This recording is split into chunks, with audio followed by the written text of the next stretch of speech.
All right, so let's move on to sleep. Okay, so this is a huge subject. I know you've done a lot of research on this, and you're a massive advocate for regulating sleep for lifters. So why is it so important? Well, I put it on one of the highest hierarchy. So if in the form of recovery, so we have training and recovery. So those are really the two major variables. If we break them up into a little bit more, we can have training put under a category of stress. So you go like training and stress, and then we can look at kind of like recovery, nutrition, recovery. It can be broken into probably major two parts, which is the two most essential parts for recovery. I would say nutrition and sleep. So we've got training, stress, nutrition, and sleep. If you put that in I got a little Venn diagram of it, and basically saying that this is basically the Bible of optimal performance. Okay. With one of these variables breaking down, then essentially everything falls apart, or a lot of things fall apart, or becomes very ineffective. So if training qualities shit, obviously you won't make adaptations. If stress levels are too high and unmanaged, it will impact people's recovery and their ability to train optimally. Nutrition shit, same thing, low energy levels to maximize your work capacity and recovery between training sessions. And I would put sleep as something that's very high. Right, that's interesting because generally in the lifting world and in the fitness world in general, nutrition almost comes, for most people in terms of what they focus on and the interest, is nutrition almost comes above training. If you train, again, always depends on the goal. Yeah, of course. Performance-based sports, I would put training a bit higher as the highest in the world of metabolic stress, like we talked about in terms of trying to generate muscular hypertrophy and trying to change the way we look. Yes, nutrition is we'll put higher than training, but where sleep scales, I still think it's higher because from what I've observed, you can have someone on a very low calorie diet and still progress very well in strength training if the variable of sleep is good. That's interesting. If the sleep isn't good, the deficit, the calorie deficit will impact a lot more. So it just shows the effect that has on recovery. The lack of nutrition obviously impedes the amount of recovery we have, but sleep alone, getting enough sleep, can keep performance up.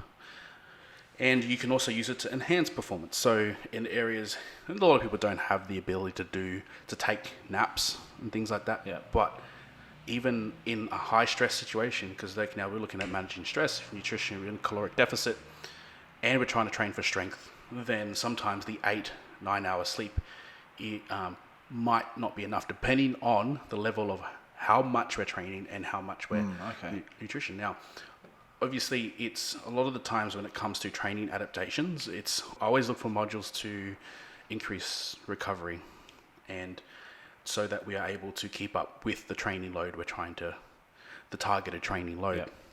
Essentially, the training load does come down if areas of recovery isn't improving. And a lot of the times, if we are dieting at the same time, then sleep is the major variable. But I have seen it to a point where sleep will make individuals have to deload in their training every 3 to 4 weeks. And that's very ineffective. Yeah.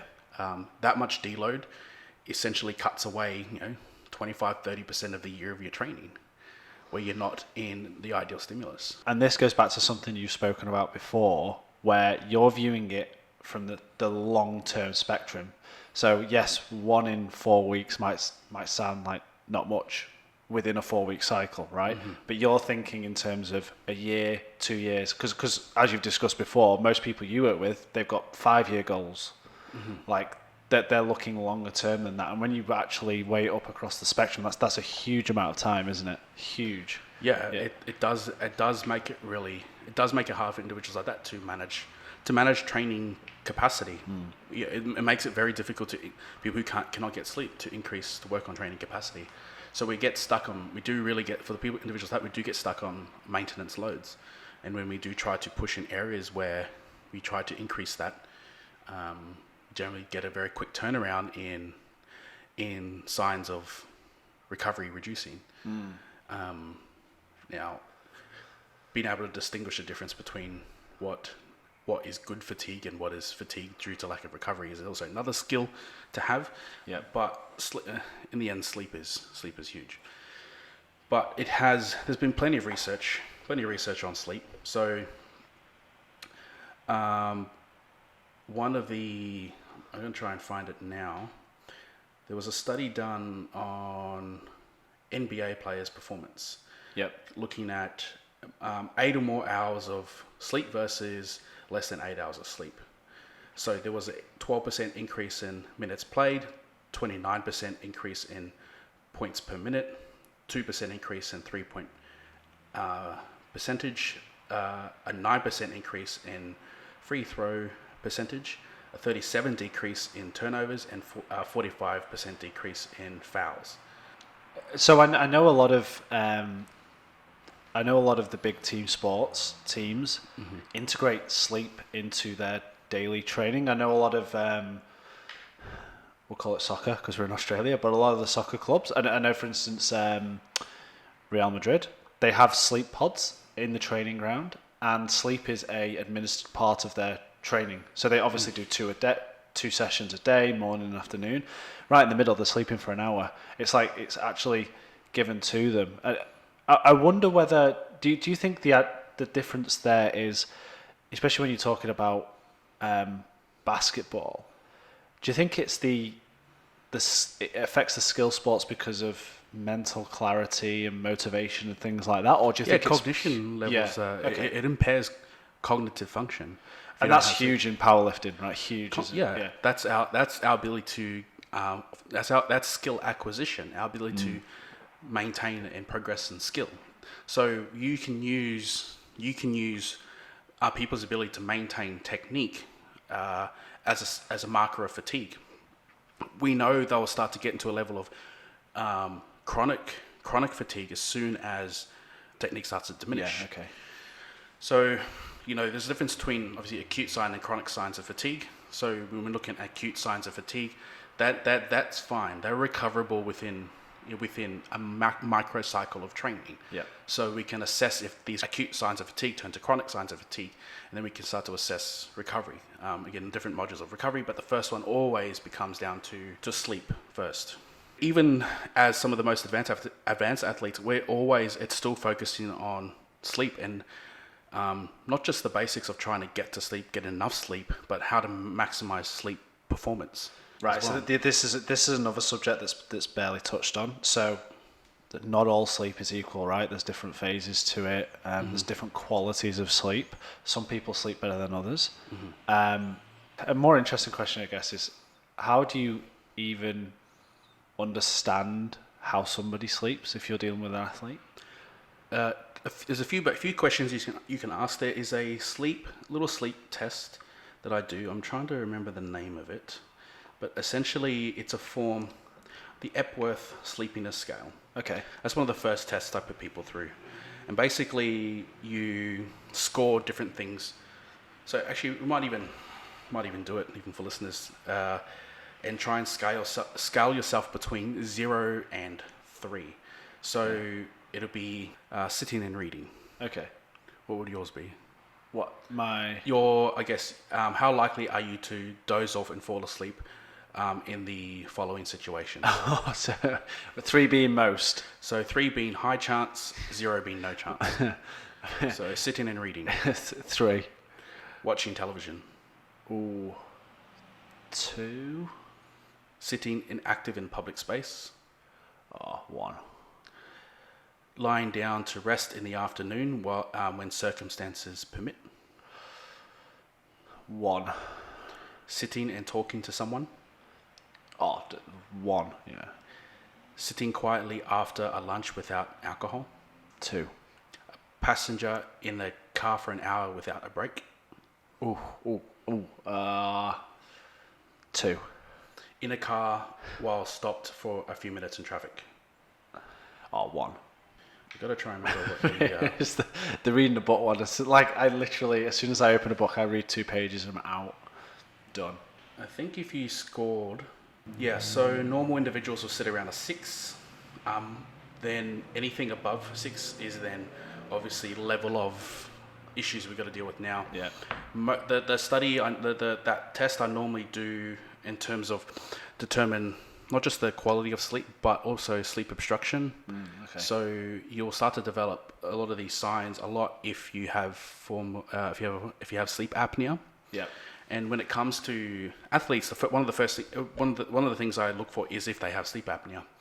You can essentially, the more muscle you build, the more likelihood that you're going to have it. Yeah. The size of your neck, the weight you have around your chest, all can start to create obstruction and decrease sleep quality. Okay. So that's more on, I would say, level 2. I would ask some of these questions straight away and then look if they have sleep apnea. Straight away, I'll send them off to go get a sleep study and look at interventions for minimizing sleep obstruction. If they don't have sleep apnea, they may, direct signs of sleep apnea, they may have mild. But the first thing but I wouldn't address sleep apnea, I would address sleep hygiene. So first signs to look at, or 3 main questions I ask is, how long do they sleep? So, 6, 7, 8, 9 hours. We're looking for the, 7 minimum, 8 ideal, 9 perfect. Yeah. Then, how well do they stay asleep throughout the night? That'll be the next one. So if they're waking up often, could that be due to obstruction? Could that be due to stress, which is a big one? Yeah. And sometimes it can be environment in the area, so we can control the environment to improve sleep performance. So I put sleep hygiene and sleep performance in 2 different categories. Okay. So then the last question we'd ask is how refreshed do they wake up? So within half an hour, are you ready? Are you ready to go for the day? Like 100% ready to go for the day? Or do you need stims? Or do you take all day to get to that point? Yeah. So this is really interesting because when you were talking about the mild sleep apnea caused by other factors, it doesn't have to be. I have lots of issues with my immune system. And what's interesting, I recently started working with a nutritionist, Haley, who you're also working with. When I modified my diet and reduced my overall inflammation and improving my gut health, all that kind of stuff, I sleep 10 times better. And I realized it's because I was always to a degree congested or inflamed, and that blocked my airway to some degree. I always used to be we all know them, like people who heavy mouth breathe when as soon as they're on the back, and it's not quite snoring. It's like really, really, really heavy, pronounced breathing. I used to be that person. I also used to, if I was on my back too long, I used to develop like asthma-like symptoms. I used to have an inhaler by my bed, and I turned my diet around, and there's no problem. That made a massive difference. So you can develop things that's called polyps in the nose. And most of the time, they're actually due to food allergies or inflammation in the body. So they get bigger due to with inflammation. So yes, it makes sense that doing that will reduce it. But you can also surgically remove polyps as well from the nose, and that can be one of the first things you. Not many doctors look into it, but it's a very simple way to massively improve your sleep performance. Yeah. Yes, nutrition if it is causing inflammation, but yes, the polyps themselves can be removed. But then, so we've looked at, what have we looked at so far? So, those are the main questions. Then we'll address sleep hygiene. So, a couple of things with sleep hygiene. Let me bring up my. And this is a really interesting thing to talk about, because I think if you ask the average person, most people do not have a routine pre-sleep. If you ask them what are the parameters that you sleep within, they wouldn't be able to tell you. It's just they just kind of crash out in bed whenever they're tired, right? Or just So this is an interesting subject to talk about, I think. Well, I keep it simple to start with. Yep. So the first thing is establishing a regular routine time of going to bed and waking up. Seems small, but doing that is going to establish a circadian rhythm. If we keep changing the time we wake up, if we try to sleep in, it's never as good a sleep as it is if you try to wake up the same time every time. In our sleep cycle, the first thing hormonally that changes is cortisol levels. Yep. Cortisol levels picks up to wake us up, and if we have established a circadian rhythm, no matter what, after a certain period of time, if we always wake up, mine's always like 6:30. My alarms are set for 7. I never make it to my alarm. Yeah, mine's 5 a.m. I'm the same. Yeah.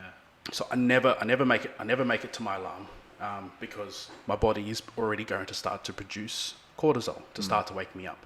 Managing cortisol and melatonin are two things we look at hormonally to try and improve sleep quality. We want cortisol to elevate in the morning, and we want to rest and recover in the evening, and wind down so that we can go to sleep. And there's a million ways we can go with this, but just a quick comment on the cortisol. Anybody who, and I know this because I've had mental health issues in the past, anybody who wakes up at 3 a.m., wide awake with things racing through their minds, that's usually a sign of anxiety disorder or something, because your cortisol levels are jacked right up. I had that for a while.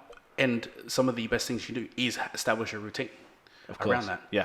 And if people do have that anxiety, do have anxiety, with general approach to managing your anxiety should always be taken in terms of seeing therapy. Of course. Yeah. But lack of sleep will impede on neurotransmitters in the brain, the recovery of neurotransmitters in the brain. So your GABA level, serotonin, dopamine, they all get affected with lack of sleep. So not only poor sleep, it becomes a cycle, is that anxiety is keeping you awake, but then that's also what's also causing the issue to get worse, causing the anxiety to get worse. Yeah, it's cyclical. Yeah. Because we're not restoring our neurotransmitters in the brain, which only sleep does. Because being awake, you can call as a form of mild sleep damage when you're awake. We only recover when we sleep. The brain only recovers while it sleeps. The longer you stay awake, the more essentially brain damage you are causing. I've never heard it described that way before, but that's a really interesting way of putting it. I can't remember his name. Listen, it's a book I read. He's one of the world leading sleep experts, and he calls being awake mild brain damage. Wow. It's true though. Yeah. So going back to what you were saying about managing cortisol and melatonin levels. Yeah, so a simple approach to start to address people's sleep performance is looking at both ends of the spectrum as how what's cortisol doing.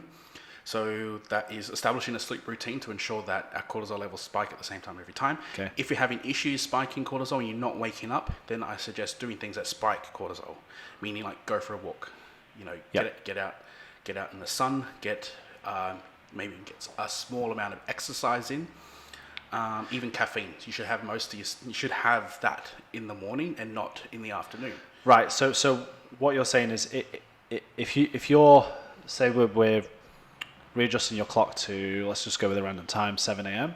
If you get up at 7 a.m. and you feel like absolute shit and absolutely exhausted, you should get up and immediately do something that spikes cortisol, because then the idea is over time your body will spike it at that time itself. Yes, it should. Right, okay. If we also get the second half of it right too, which is your sleep hygiene to start to increase melatonin. So it is natural for us to start to feel more fatigued in the afternoon and evening, and we have to essentially, the problem that we have is that we'll continuously spike our energy levels with caffeine or whatever we need to do to keep the energy levels high. We should try to focus on allowing our body to go into the state of starting to get tired in the afternoon. It's natural for us to do so. Learn to do other things with your day that don't require you to have extreme hyper focus. So I do for me example, I do all my programs and computer work and things that require me to be steadily in one spot to focus on one task all in the morning. Yeah. Then I do more of my entertaining projects. So generally that's a little bit more stimulating, more entertaining, more fun to do.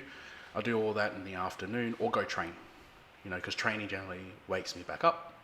I know my circadian rhythm pretty well, so I'll go just before I start to crash for the afternoon, and that keeps me going through to the afternoon. Evening I'm buggered. Also, it means you get the work you don't want to do but you have to do. You get that. You actually get that done instead of leaving it till the afternoon and then just there's a chance you'll bin it off. Is there a problem with because of the way my life is, because I've got a baby? I'm having to train later and later at night. So is there an issue? Obviously, I'm just technically a hobbyist lifter, but for our kind of people who are elite performers, who are or are hoping to be elite performers, is there a problem with spiking that cortisol, getting that training hit too late before sleep? Yes, training can impede sleep. Yep. Okay. So cortisol levels should be decreasing over the day and through to the evening. Otherwise, we will have trouble sleeping. This is why we essentially have to try and wind down the mind, so that we wind down cortisol. And so things like training too close. So within, I would say, 3-4 hours. You don't want to train within 3-4 hours of it. I would say that's like the latest. Yeah. Then looking at things that wind you down near the end of that. So some of the first things I'll look at, generally I'll do things that aren't too heavily impeding on their current lifestyle. So first off, establish routine. Then put aside 1 hour of wind down time just before sleep. Yep. So if you're going to go to sleep at 10:30, so at 9:30, a couple of things to get people to do is switch off lights, switch off TV. Yep, devices. Put devices away. If you're going to still use them, I would suggest blue light blockers. Yep. Which are just glasses you can use. I'll put that a bit higher on the spectrum in terms of trying to increase performance, but I generally wouldn't suggest that. I would just first suggest the 1 hour of time of reducing the light in the home. And the light you do use, you should use warm lights. So have different lights in the home that can change color, or use candlelight. I actually personally use candlelight in my room. There's a reason that candlelight feels nice. It gives you your body's preconditioned to that color of light. It's the same if you use a tungsten light as well. That's good as well. It gives you that really warm orange kind of light, rather than a lot of people use the clear, clean blue LEDs. Coming from a filmmaking world, I can actually talk to this. So that in terms of the light spectrum, daylight is actually a colder light. So daylight is closer to blue. And what happens is, as the overall light in the world transitions to a sunset later in the day, the light becomes warmer and warmer and warmer and warmer. So in filmmaking, we use color to stimulate emotion. But one of them being that cold blue lights makes you feel energetic, on edge, something's going to happen, uncomfortable, and warm blue lights make you feel relaxed. So you'll find, I'm not going to go off on a big tangent, but if you watch movies and there's a reason they tend to shoot like romantic scenes at sunsets and stuff like that, because it gives you that emotional attachment. So you can do that in your home as well. You want warm, low light as much as possible. The bright white blue lights that are kind of all the rage at the moment, that simulates daylight, and your body won't be able to tell the difference. It will think daylight when it sees those lights, I guess. So exactly, it's one of the reasons we would use blue light blockers as a way to enhance sleep performance, to filter out the blue. Yep. So the next part would be have a hot shower. Okay. Have a hot shower, hot bath, to basically warm you up, which signals the body to reduce its core body temperature. Okay. Now, when your core body temperature starts to lower, it doesn't have to lower very much. Once it starts to lower, it's a signal for your body to produce melatonin. This is an evolutionary trait, is that obviously daytime's warm, nighttime's cold, body cools down, you stop doing activity, the body cools down, it knows it's ready to go to sleep. Cool. Obviously, that's the routine we established in primal human. Yep. And you can actually, when you understand sleep and its sleep cycle and stuff, you can actually notice this effect a lot more if you go camping or anything like that. I fall asleep much earlier. 100%. Yeah. Every time I'm camping, sometimes at 6 or 7 p.m., I'm like, I have had enough. It's over, right? That's the body's normal regulation. But we completely have removed ourselves from that environment. We're still adapted to that environment, so we have to simulate that environment in our new environment. Yes. Okay.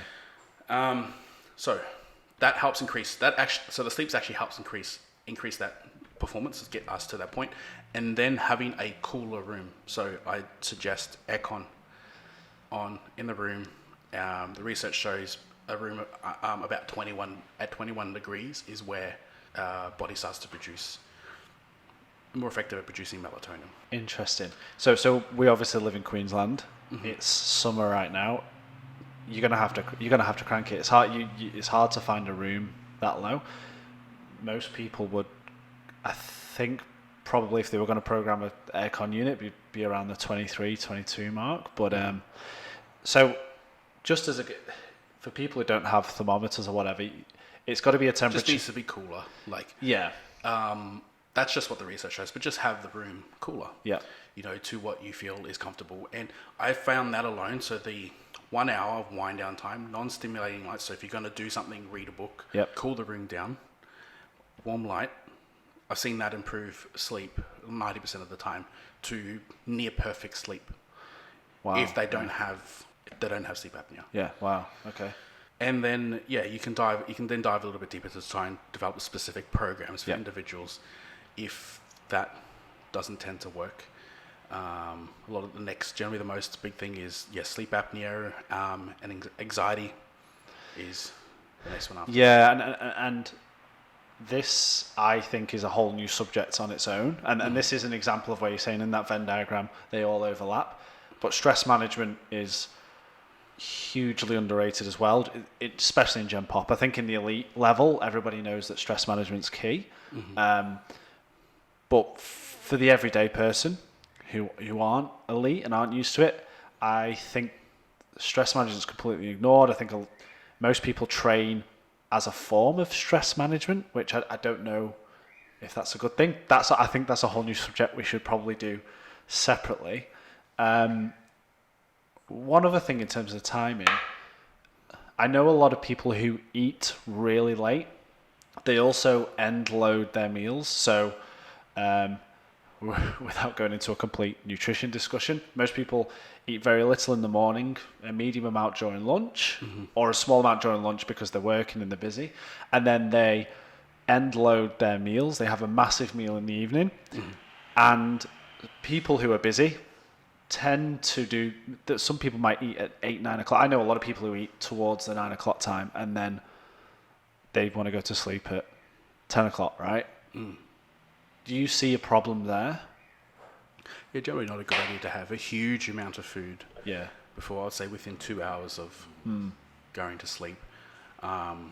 Small amount is fine. Like generally, I'll prescribe like some sort of casing before bed, or just even a small snack before bed. We don't want to have a huge amount of food before going to sleep, but having some food enough so that hunger doesn't cause us to wake up throughout the night. Yeah. And enough protein at that period of time so that we don't have long periods of time without a protein source. Other than that, you just shouldn't have a huge amount of food and learn to have more food. If that people struggle with that, have more food at breakfast. Yeah. If you struggle with appetite, your appetite will change over time, and it's a nutrition discussion. So have you found that people who are cutting sleep worse? Because there's a whole lot of metabolic things happening when you're in a calorie deficit and you're training.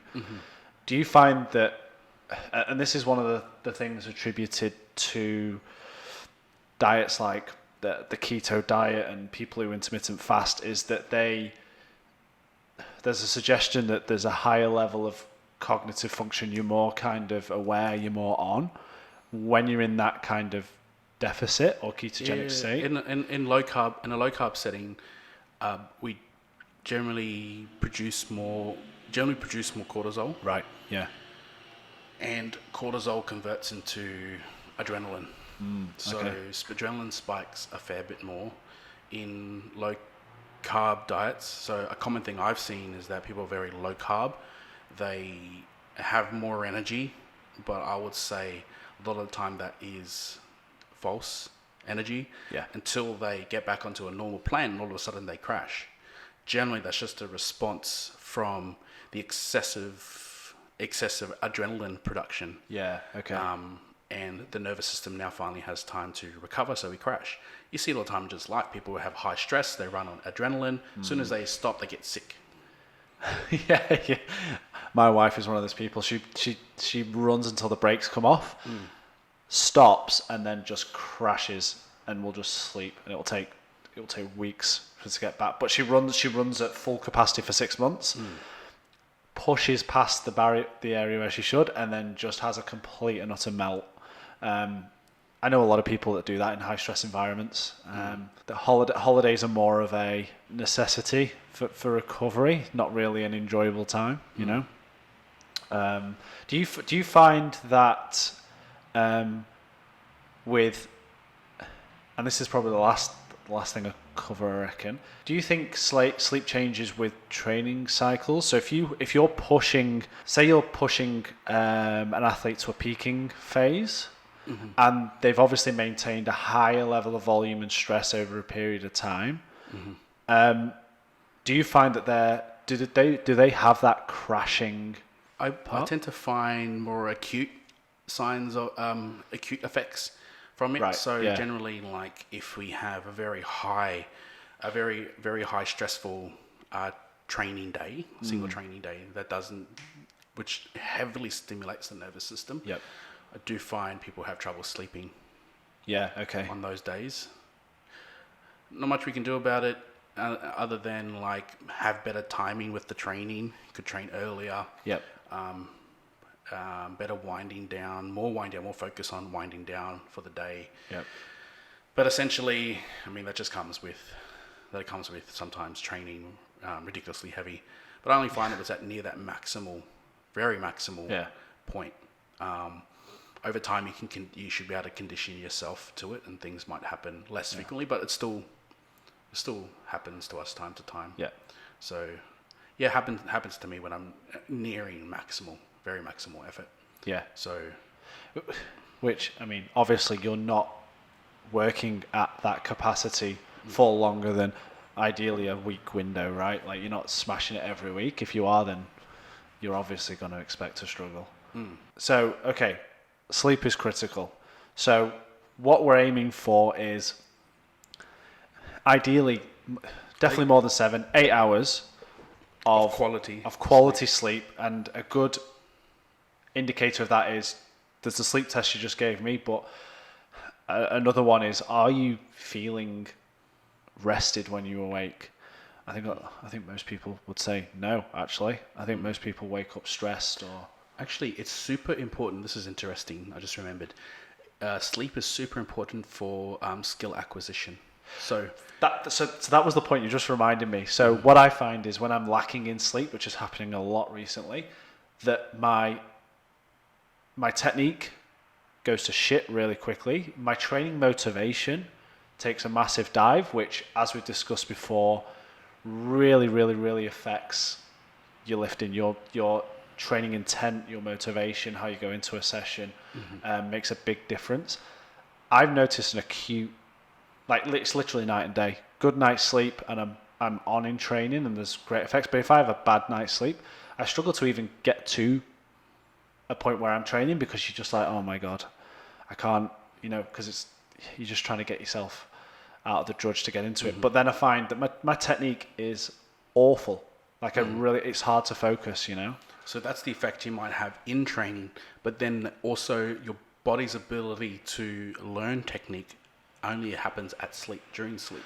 Ah, that's interesting. So if you go do some sort of training, so they've done the research. I can't remember exactly how the research went, but essentially how it went is that whatever skill we're learning, whether it's shooting a basketball or hitting a golf ball, whatever it is, the pattern that the neurons fire are replicated in sleep. So if you were to measure it during the exercise and then at sleep measure the brain signals and those neural pathways, they have the exact same level of, they have the same patterns of firing and usually 20 times faster.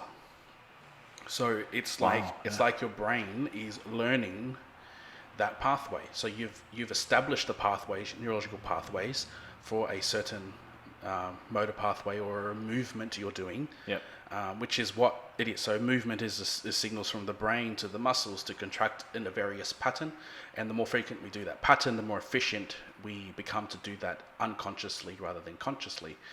And then the longer we do that, the stronger that gets. And so that's how one of the systems we use to get very strong. Now, when sleep is what reinforces that and allows us to actually develop the pathways for that to be, I would say, kind of set those pathways. So the brain will send that signal through the brain while we sleep, 20 times faster throughout our entire sleep. And that is when the brain learns that skill. So then the next day we'll have an improvement on that skill. So you might do the exercise and don't find too much improvement, but then once your sleep come back, you've improved it. This is one reason how we might solve problems. We're stuck trying to solve a problem. Got to sleep on it. Right.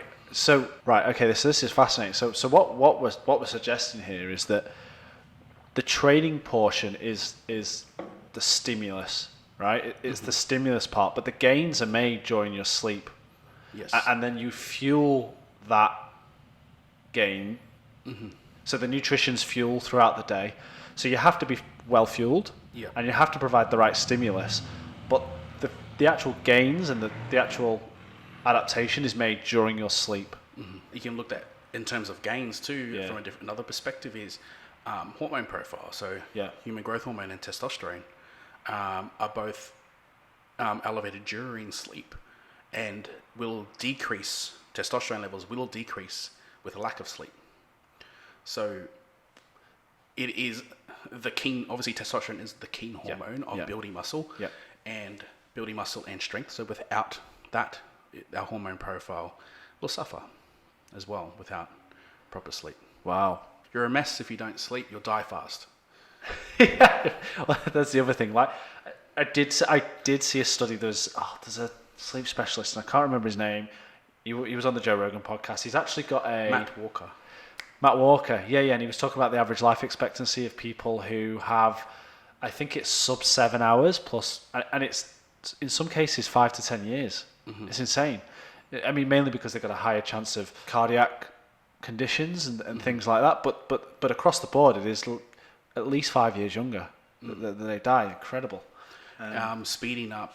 There seems to be some things to support that it speeds up autism and dementia, because it causes some of the protein breakdown in the brain to. Right. I don't remember the exact science, so I could just be talking some gibberish here. But there's essentially amino acids that generally cause apparently some sort of substance on the brain to start to slow its cognitive function, and then over time that can get worse and cause some of these dementia-like symptoms. Wow, that was unreal. Okay, I've learned so much. Okay, all right, cool, amazing.